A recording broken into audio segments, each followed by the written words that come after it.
Okay, let's go ahead and get started. You'll see at the top here, you'll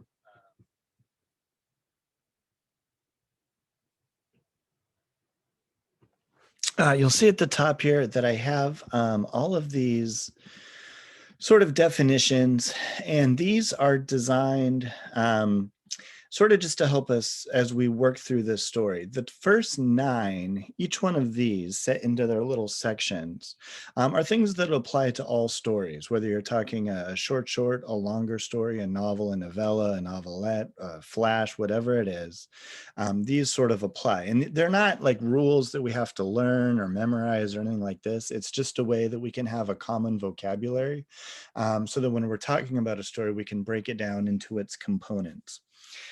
These, and we'll go through each one, every week generally. These 5 here are ones that are almost unique specifically to the short story. And I've put them in italics just for ease of sort of visual presentation. And then these here, the ones that are underlined, are things that I just want to talk about today, specific to this story. So I'm pulling them out specifically to talk about this story. Once again, these 9 go toward any story. These are specifically for the short story, and then these are specific to this story. So let's get into it. Before we start, let's take a moment and just sort of forget about everything that led up to you being here in this moment. And let's forget about everything you have to do as soon as this is over. Writing is hard enough without all the extra pressures that we bring to it, all the things that we bring from the outside, all the baggage and the joys and the sadnesses and the to-do lists and the chores that we all bring to it. So let's set all that aside just for now. And let's dedicate this hour just to focusing on the work itself, to doing our own writing, to doing our own reading, and to really just opening up the words and exploring them. This is The House on Mango Street by Sandra Cisneros. It's 626 words, so it's a bit longer than we looked at last time with the 77-word short story by Terry Tempest Williams. Anything under 1,000 words is generally considered to be a short story, and obviously we're writers, we're not accountants. Kate Chopin's The Story of an Hour is 1,007 words. We still sort of think of it as a short. But generally, anything under 1,000 words is what we're going to be talking about when we get into sort of these techniques. And I'll show you how long 626 words is right here. It's this long. And after looking at the 77-word piece by Terry Tempest Williams, this sort of feels like a novel. And really, it's not. It's only 626 words. Just to start, remember that in a short story, mood is one of the most important things that we can create. Mood is the emotional feeling of the story. If we think of tone as the author's attitude, the author's sort of political or whatever, the author's attitude toward his subject. If we think of voice as the voices of the characters, and if we think of style as the author's own voice, mood is the emotional tenor, the emotional tone of a story. Immediately in this, we get the mood. We get, and I'm just going to read a paragraph as I did before, then we'll take it apart and then we'll start writing. Actually, I want to do 2 paragraphs. We didn't always live on Mango Street. Before that, we lived on Loomis on the 3rd floor. And before that, we lived on Keeler. Before Keeler, it was Paulina. And before that, I can't remember. But what I remember most is moving a lot. Each time, it seemed there'd be one more of us. By the time we got to Mango Street, we were 6. Mama, Papa, Carlos, Kiki, my sister, Nene, and me. 6 total, 4 kids and 2 parents. And I'm going to read one more paragraph, and then we'll talk about them. The house on Mango Street is ours, and we don't have to pay rent to anybody or share the yard with the people downstairs or be careful not to make too much noise. And there isn't a landlord banging on the ceiling with a broom. But even so, it's not the house we thought we'd get. The mood here, the emotional tenor, the character and the point of view is a first person narrator who's just kind of matter of factly narrating her life, and, specifically around this house.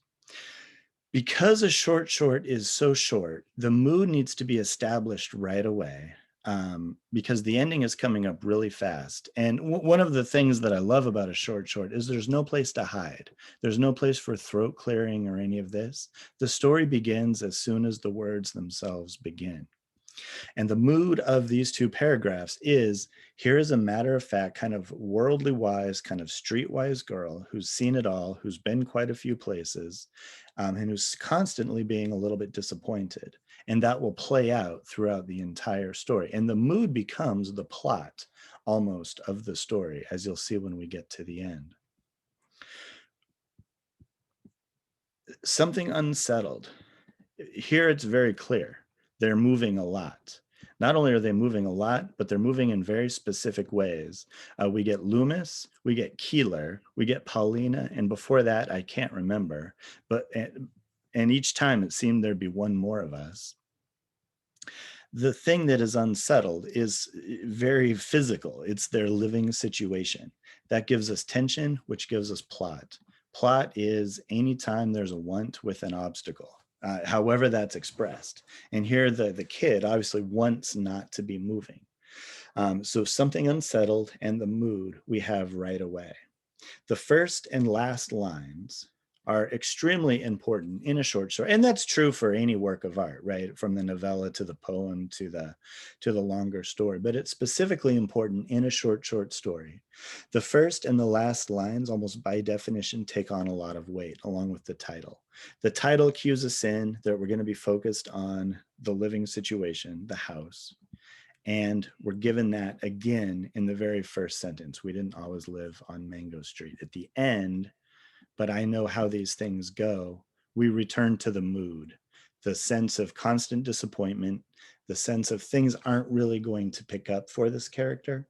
And yet at the same time, there's the, I'm going to keep living, I'm going to keep dreaming, but I know how these things go. I'm going to steel myself against disappointment. The first and the last lines help bookend both of these things, what's unsettled and the mood.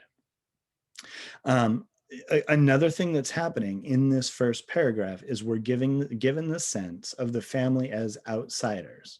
We know in terms of authorial identity, we know that Sandra Cisneros is Latina or Latinx, depending on how you think of that. And then we're given the children's names, Latin American names. And then we get white names up here. So we have a family that's living in a dominant culture that is not necessarily part of that dominant culture. That's another area of being unsettled. Loomis, Keeler, Paulina. We know we're in the United States and we know that it's a Latin American family. So again, there's this other level that's going to be added to this story, and it happens right in the first paragraph, right in the first 74 words. Now, because this isn't Terry Tempest Williams, this isn't a 77-word story. If this were the story we looked at last week, it would be over already. Here, there's going to be a lot more room to breathe, but it's still under 1,000 words. The other thing, too, is some of this could even come out. This sentence here, but what I remember most is us moving a lot, could even come out. You could go, we didn't always live on Mango Street. Before that, we lived on Loomis on the 3rd floor, and before that, we lived on Keeler. Before Keeler, it was Paulina, and before that, I can't remember. Each time, it seemed there'd be one more of us. You can take these sort of things out. Because it's a 626-word story as opposed to a 77-word story, she's allowing herself a little more narrative flexibility. She's allowing herself to let the narrator speak. What this does is also a reason to include it is it also gives us the narrative voice. It lets us hear the narrator who's talking. It lets us hear her voice in particular. Okay. What we have here is the setup. What we have here is what I want to do a little bit of free writing on. I'm going to read it again, and then let's write based on the techniques that are happening here. The house on Mango Street is ours, and we don't have to pay rent to anybody, or share the yard with the people downstairs, or be careful not to make too much noise. And there isn't a landlord banging on the ceiling with a broom. But even so, it's not the house we thought we'd get. Here, she's using negative definition as a way of describing something that doesn't exist, or that does exist, I should say. We didn't always live on Mango Street. Now we do. The house on Mango Street is ours. The house on Mango Street is ours. They own it. We don't have to pay rent to anybody, or share the yard with the people downstairs, or be careful not to make too much noise. And there isn't a landlord banging on the ceiling with a broom. But even so, it's not the house we thought we'd get. We get to learn a little bit about what the current house is like by what it's not, where they're not paying rent, they're not sharing the yard, they're not having to be careful to make too much noise, and there isn't a landlord banging on the ceiling with a broom. So what I want to do for let's say about an 8-minute writing exercise is let's define something in our own lives by using 4 negatives. Here we have 1 negative. We don't have to pay rent to anybody. 2, we don't have to share the yard with people downstairs. 3, we don't have to be careful to make too much noise. And 4, there isn't a landlord banging on the ceiling with a broom. For our purposes, let's do this. The whatever is mine. That'll be your first line. The whatever is mine. It can be a house, can be a car, it can be a memory, it can be a relationship, it can be an event, it can be a business, it can be a book, it can be a possession, it can be anything. The blank is mine. That'll be our first sentence for this writing exercise. The blank is mine. And then define it by 4 things it isn't.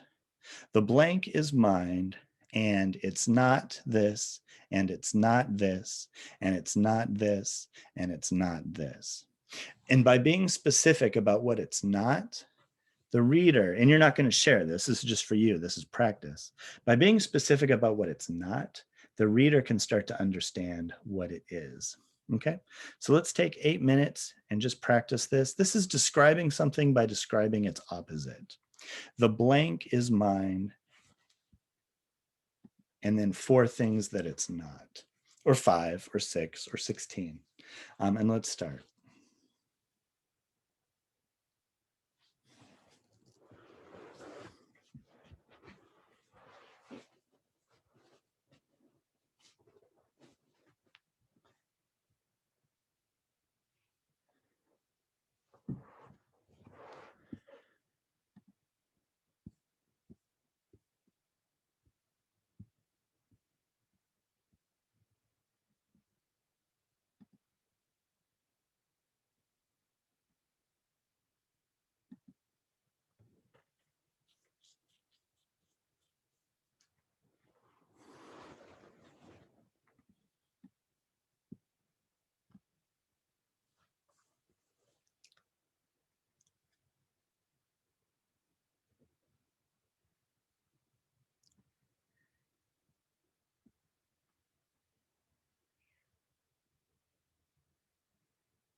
Okay, let's take about 20 more seconds here.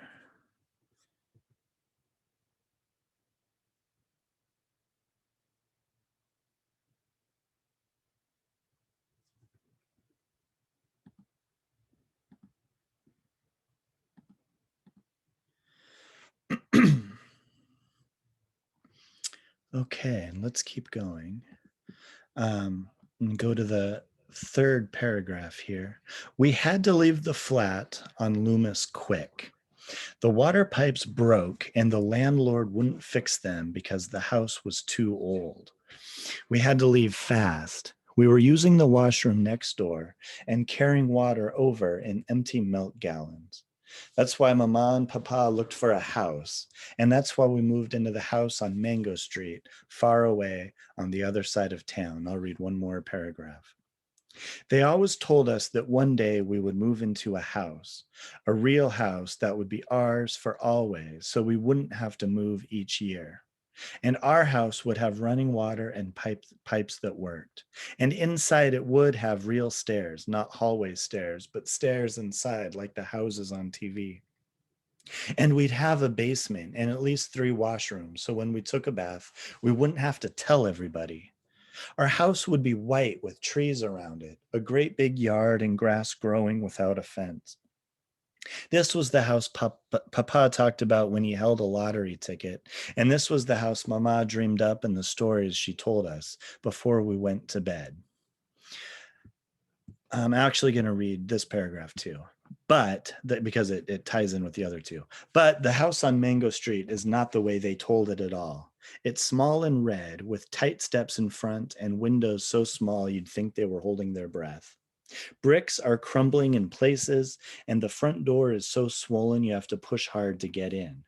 There is no front yard, only 4 little elms the city planted by the curb. Out back is a small garage for the car we don't own yet, and a small yard that looks smaller between the 2 buildings on either side. There are stairs in our house, but they're ordinary hallway stairs, and the house has only 1 washroom. Everybody has to share a bedroom. Mama and Papa, Carlos and Kiki, me and Nenny. Okay, so here we have a sequence of 3 paragraphs. And again, this is a short story. It's 626 words.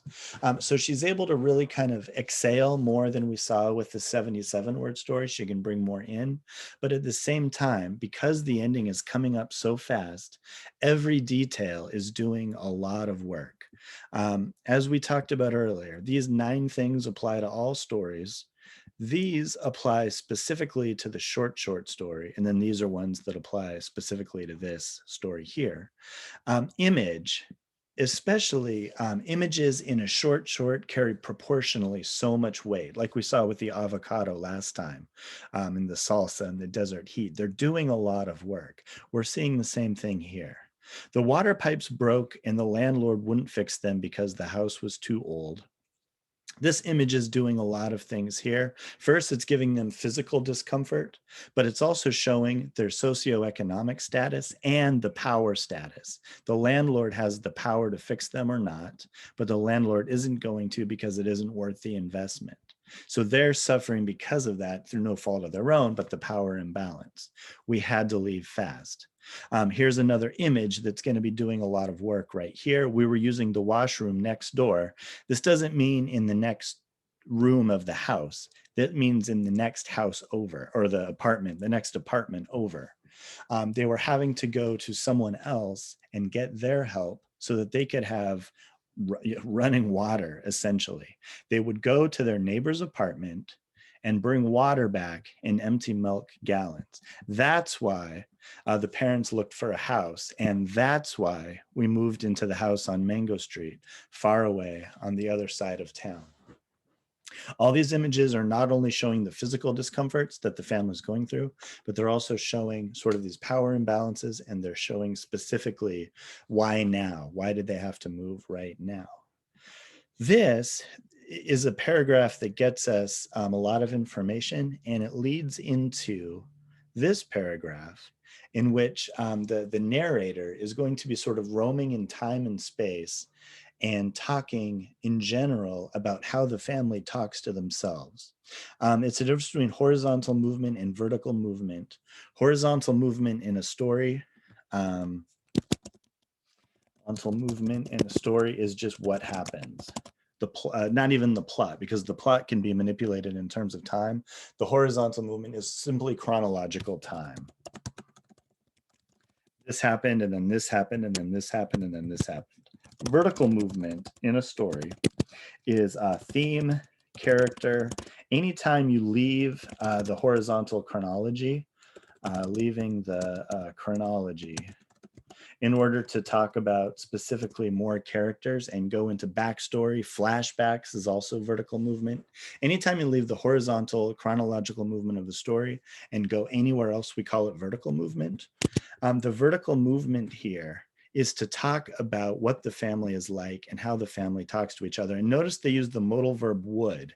They always told us that one day we would move into a real house that would be ours for always. So we wouldn't have to move each year.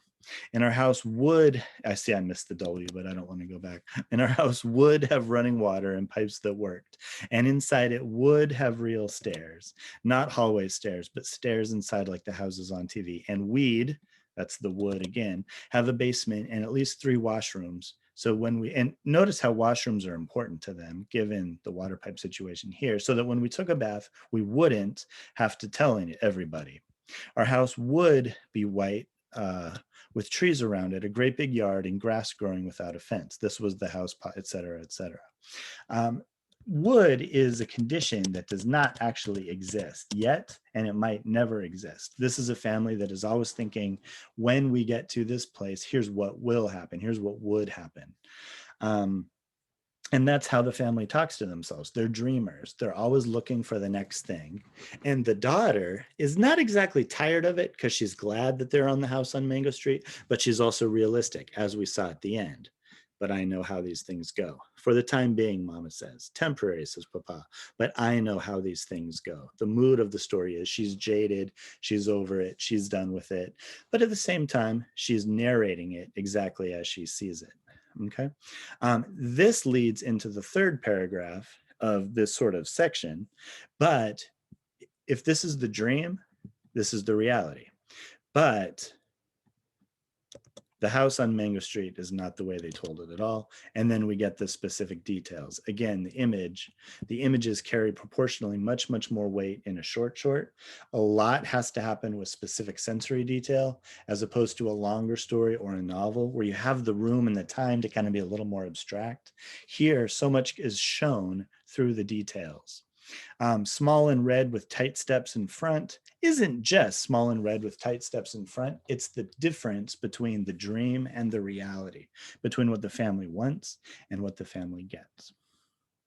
So for this writing exercise, and let's go for 10 minutes, let's imagine a character or yourself as a narrator if you're writing nonfiction, or yourself as a narrator if you're writing fiction as well, or a third person narrator, whatever you want, and have them dream something.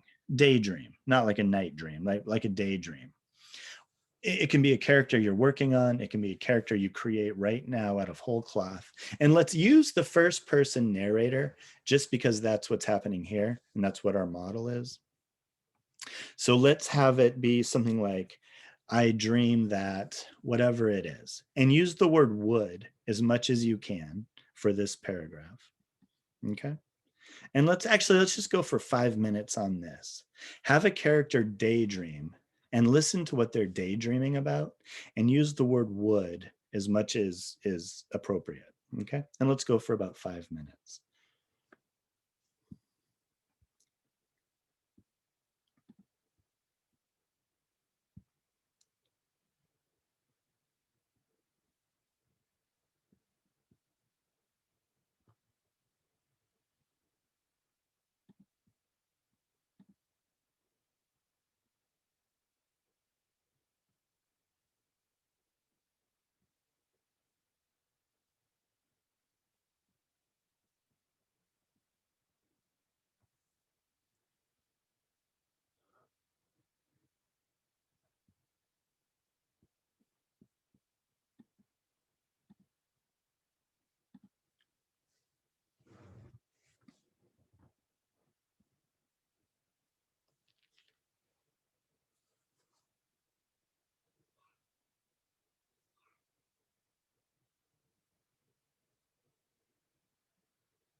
And if would isn't working, try will. W-I-L-L. One day I will.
Okay, let's do about 30 more seconds here. What is your character dreaming about? What will they do? What would they do?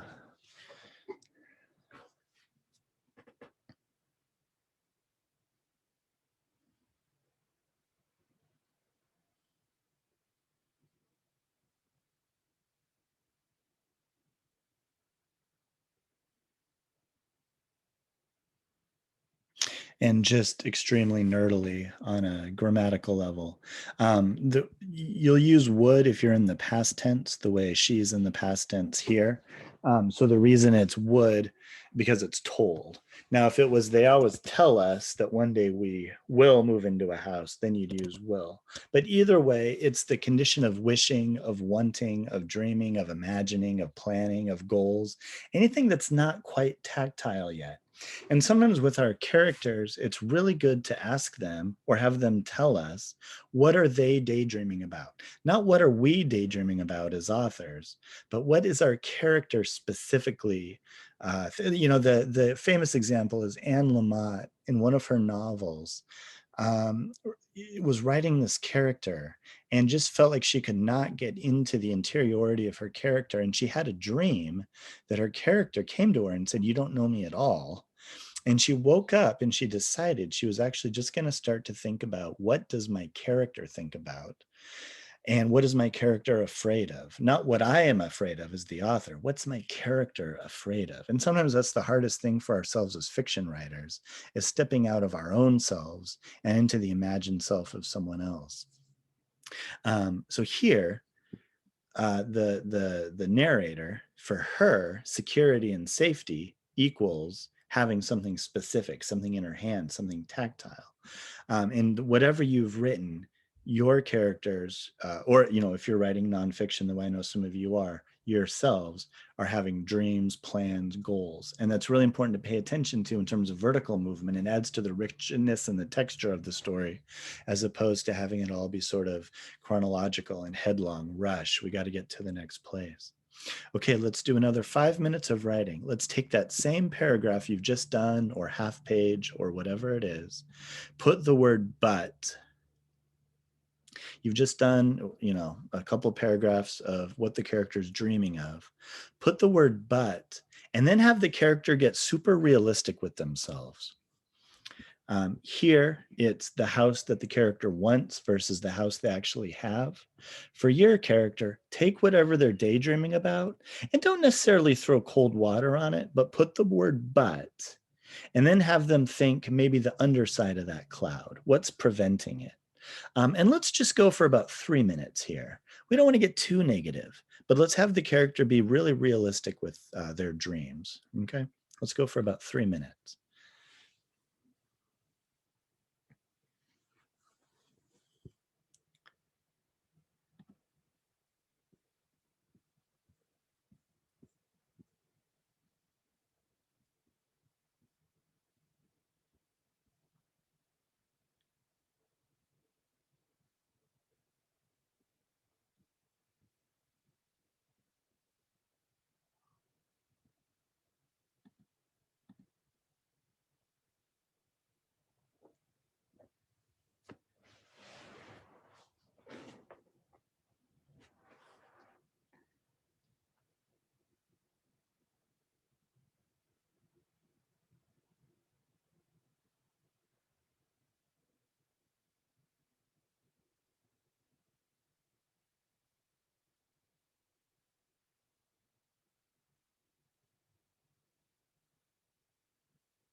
All right, let's take another 30 seconds.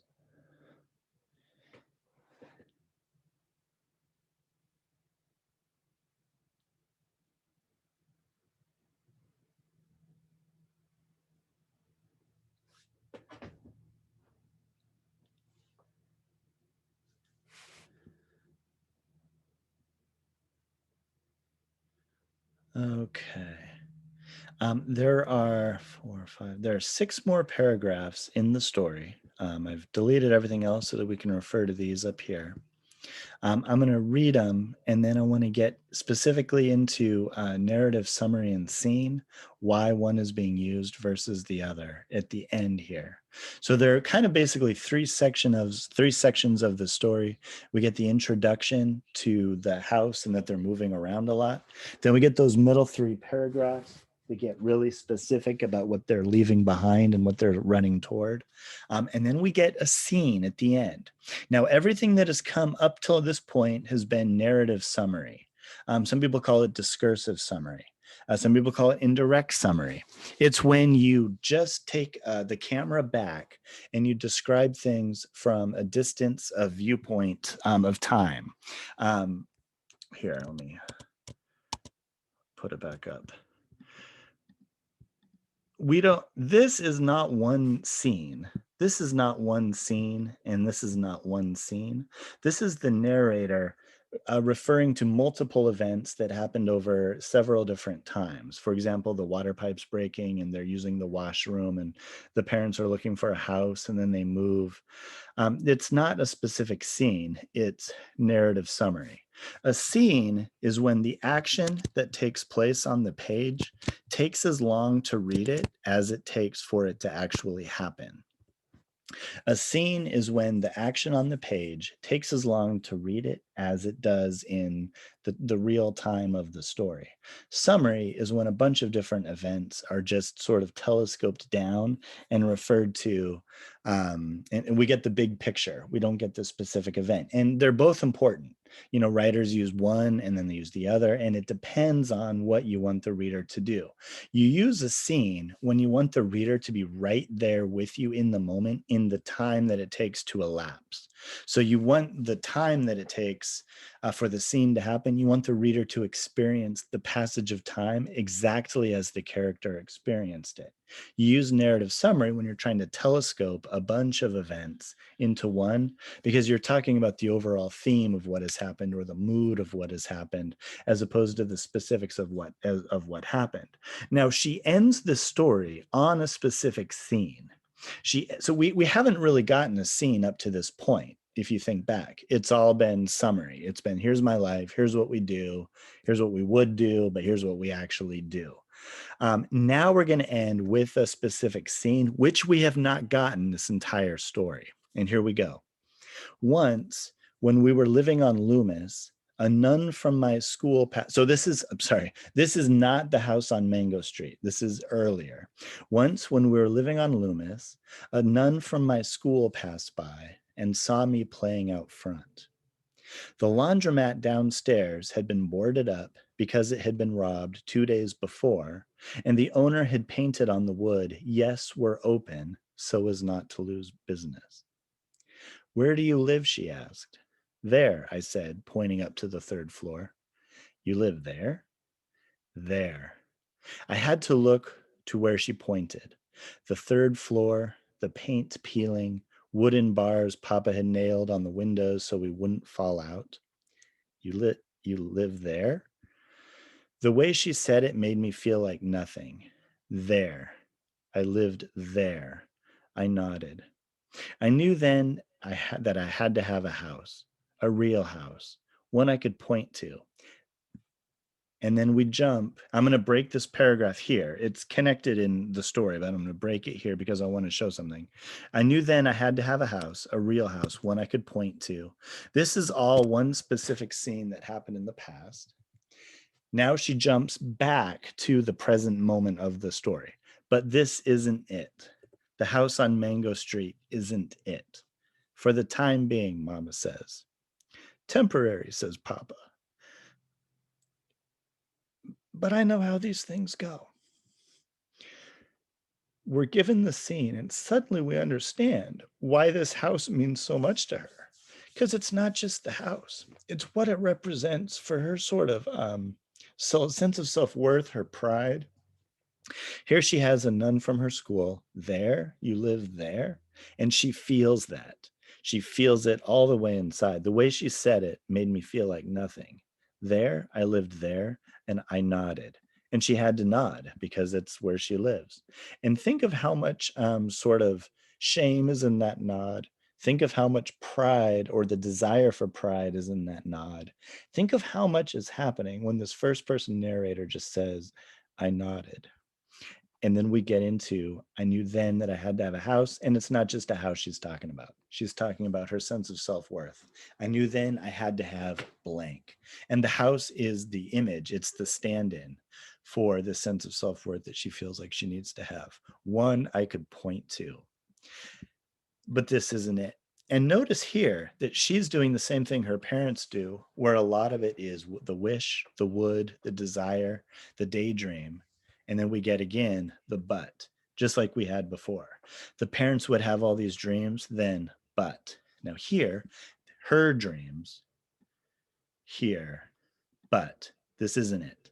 The house on Mango Street isn't it. For the time being, Mama says, temporary, says Papa, but I know how these things go. All right, let me put the whole story back.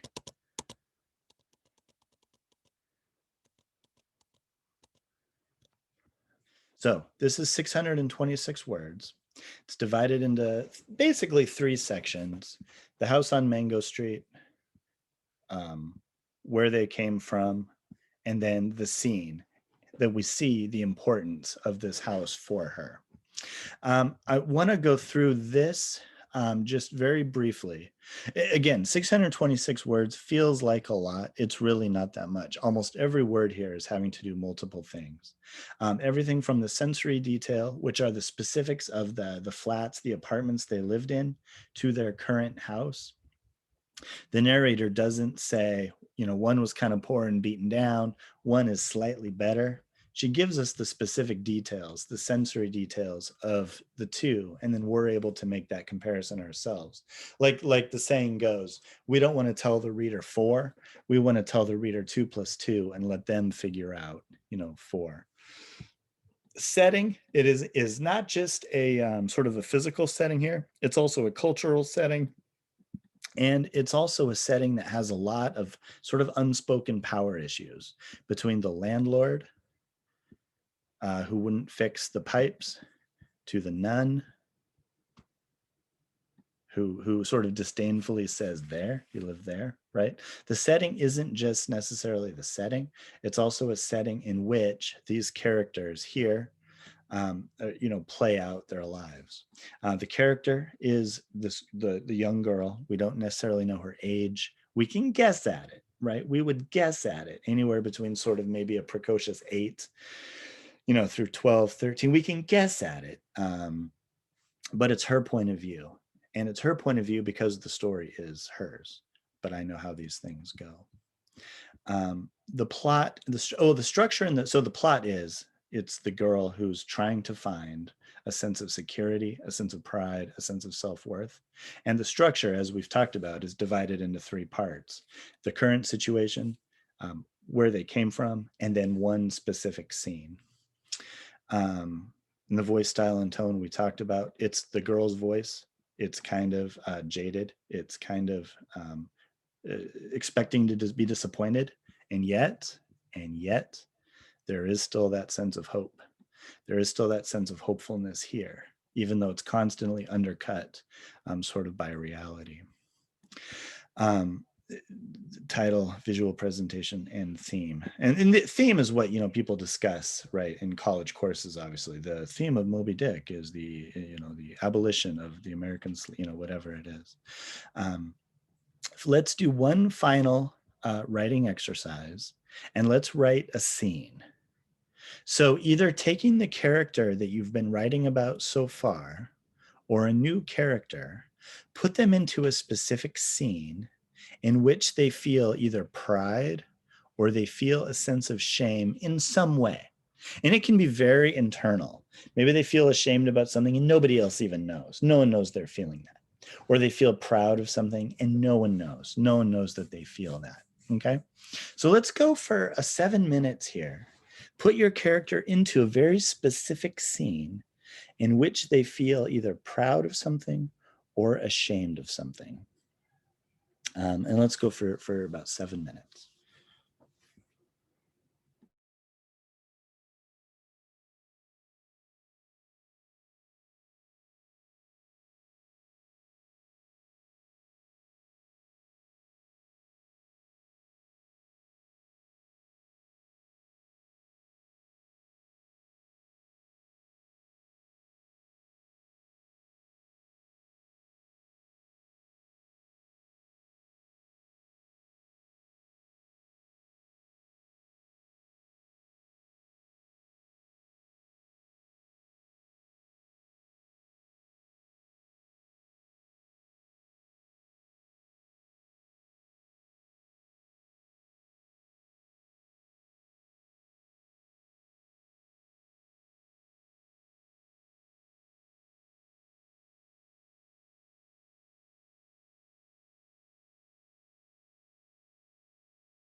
Okay, let's take another 30 seconds here.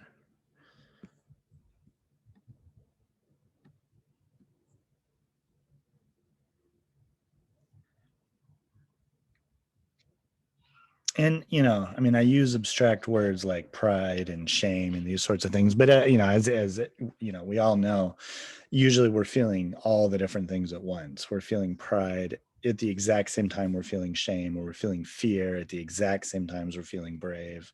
All these abstract words that we try to pin these really complicated human emotions, and they just don't fit. They just don't work, which is why fiction is so good at kind of showing reality the way it actually is, where all these oil and water mixtures of human emotions are happening simultaneously.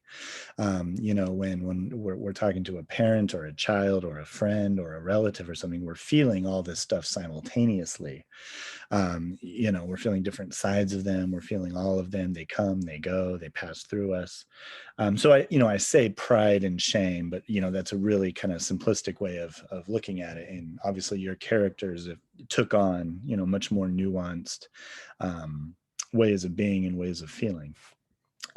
Okay, one more thing before doing maybe a writing assignment for the not a writing assignment, a writing inspiration, right, for the week. The way this is divided is we have current reality, or I should say past, current, past, current, and then past. And the climactic scene is located in the past. And this is a very, Alice Munro, William Trevor, these kinds of writers made their living doing this, where they locate the most intense emotional experience of the character, not in forward, but in the past. So let's do the same thing. Let's challenge ourselves this week to write 600 words. This one's 626. If you do 580, if you do 650, whatever it is, let's challenge ourselves to write 600 words, and let's divide it up like this, where you'll do 100 words present moment, whatever it is, 100 words. And if you want to know what 100 words are, it's about this. I think, let's see, 74. So, maybe a little more than this. Let's do about a paragraph. Let's do 100 words of any present moment that the character finds themselves in. Then 200 words of a past moment. How did they get to the present moment, in other words? So you'll start the story with 100 words in the present moment. You'll go 200 words ish into a past moment. Then you'll come back for 100 words back to the present moment. So present moment here, past moment here, present moment here. We get in the middle of the story, we get this whole present moment of all the ways the house is not living up to the narrator's dreams. So we'll do 600 words, 100 words present moment, 200 words past moment, 100 words present moment, and then go 200 words back into the past and find in the past, write it as a scene that shows the emotional heart of the story. So basically, we're using this story as a way of finding the structure, to a story of our own. We'll go for about 600 words, and if this changes, I mean, that's what art is. This will probably all change, but it's a way to kind of look at a 600-word story and kind of break it apart the way that Sandra Cisneros did. So we'll do 100 words of the present moment, 200 words of a past moment, 100 words of the present moment, 200 words of a past moment, and let's have this be a scene. These will probably all be summary. It could be a scene, but could also be summary. But have this be a specific scene where the action of the story takes as much time to happen as it does to read it. So here we have the scene that we end with.